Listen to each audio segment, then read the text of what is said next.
With it being Colon Cancer Awareness Month and today being Wear Blue Day, I wanted to take a moment to kind of share my story. About 6 months before I was diagnosed, I went to the ER with pain in my stomach. My concerns were mostly dismissed. I was pumped full of pain meds and sent home. 6 months later, the pain came back, much worse this time. Woke up one morning, getting ready for work. My wife noticed I was in pain and that something was wrong. And she texted my boss herself and told them I wasn't going to make it in because we were heading to the hospital. We got to Hendrick South around 8:30, put me in a room, started giving me pain meds, and then they decided they wanted to do a CT scan on my abdomen. About 2 hours later, the doctor came in and gave us the news that completely changed our lives. Told me that I had a mass in my descending colon that was so big that it was almost ripping through the walls of my colon. They wanted to do MRI, and with the MRI, they discovered that the cancer had spread to two of my lymph nodes and also to my liver. I was admitted to Hendrick North that night.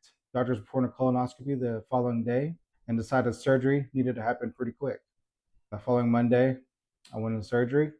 They removed a portion of my colon and placed a temporary ostomy bag. At that point, we thought the plan was simple: recover from surgery, start chemotherapy, and fight this. Unfortunately, it didn't happen that way. After being discharged, I was sent home to recover. I developed an infection from the surgery. We ended up back in the hospital on 4 different occasions. The last time was definitely the worst. Multiple complications while I was in the hospital.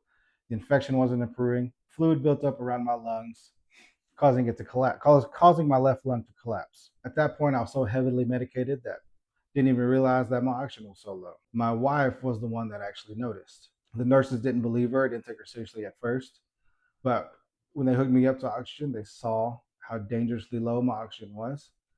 Soon after that, a surgeon came in and placed a drainage tube in my chest to relieve the pressure and get the fluid out from around my lung. And while they did that, or when they did that, my lung started to fill back up with air, and that was probably the most painful thing I've ever had to deal with. That was a terrible pain. Felt like I was getting stabbed with every breath.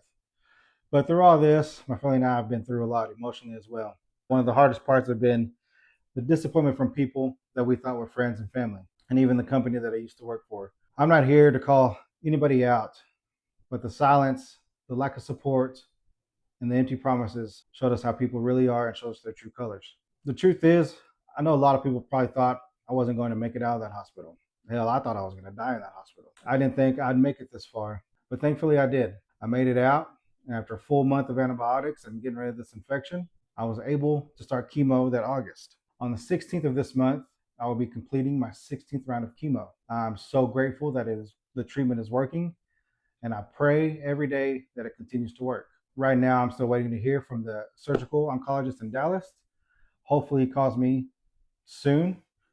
But today, more than anything, I just wanted to try to raise awareness. If you're watching this, I hope you're wearing blue today to support colon cancer. More importantly, I hope my story encourages somebody to get screened early. Don't wait until it's too late. I wish I had known what I know now. Things would be totally different. I also want to thank the people that have been there for us, that have helped out any way they could.